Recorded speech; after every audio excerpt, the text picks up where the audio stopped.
So presently, we find that the housing crisis that the African American community is in, the seeds were laid for it years ago. It is not, in my mind, just an issue of market forces that we all decry but can't do anything about. I am fully convinced that for the most part, it's manufactured. In a society that operates the way ours does, for the sake of economics, there has to be someone vulnerable that other populations can prey upon. And in this country, that's African Americans. That when you start looking to develop political power, to build political power, when you start looking to look upon communities, when you start trying to strengthen your community, and you want them to have larger populations in the city, they've got to get somebody's housing. And so people look around at who's most vulnerable. And, that's us. That's just a fact of life. It's us. And one of the things that really amazes me about it is how people refuse to make connections. Right now in San Francisco, you have a large group of people, many of them young and white, who are screaming about gentrification and its evils. And they are right. Please don't misunderstand me. They're 100% right. I support them because gentrification is bad. But we've also got to understand and be honest about history. And they gentrified us because they were in a better situation to do it than we were. And now people have come along with more money than them, the techies, whatever, and are gentrifying them, and all of a sudden gentrification is bad. Well, it was bad when they did it to us, but it was them. What do I mean? They scream about it in the Fillmore Street, especially when you look over into the Visadero corridor, especially.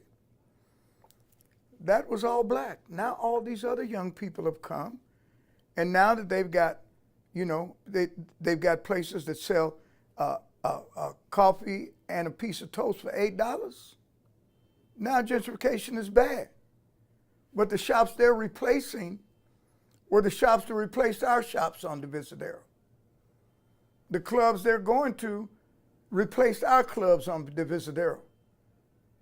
And it was okay then when they showed up with their skateboards and et cetera and took over the neighborhood, took over all the housing.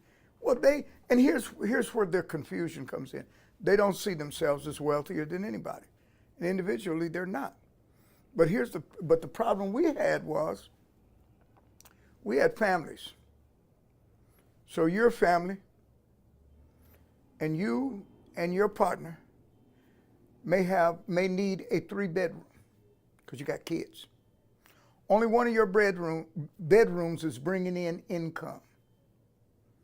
Now keep this in mind, knowing that in this country, San Francisco has the second highest incidence of roommates or people not related living together. Okay, so you need a 3-bedroom for you and your family.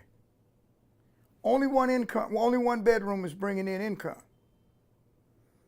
And you can say, I haven't upped my numbers, so I'm going by numbers in the old days when I first realized this. Let's say y'all can afford $1,000 a month.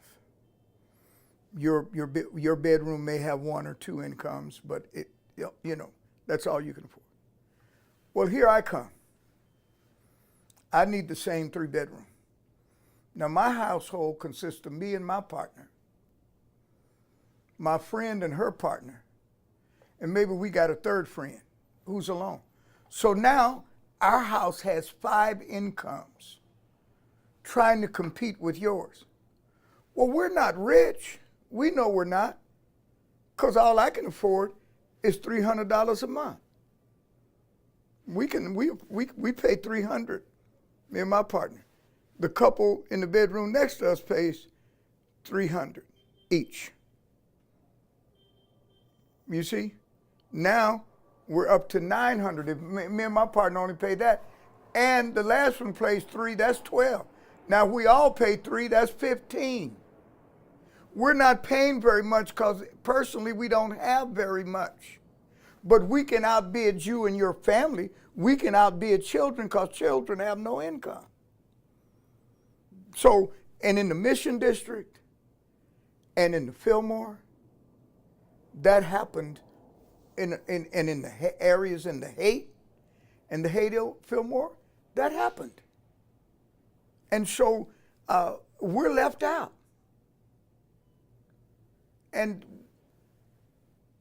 now they understand gentrification, because now they're living there, all five of them, paying that $1,500 or $1,200, whatever it may be.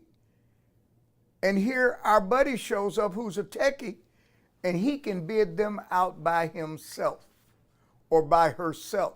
They don't even need a roommate to help them, and they can move into a 3-bedroom living alone.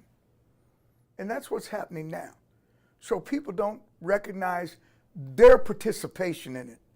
And I'm not even saying those roommates shouldn't have done it, but understand that what you do is going to affect someone else.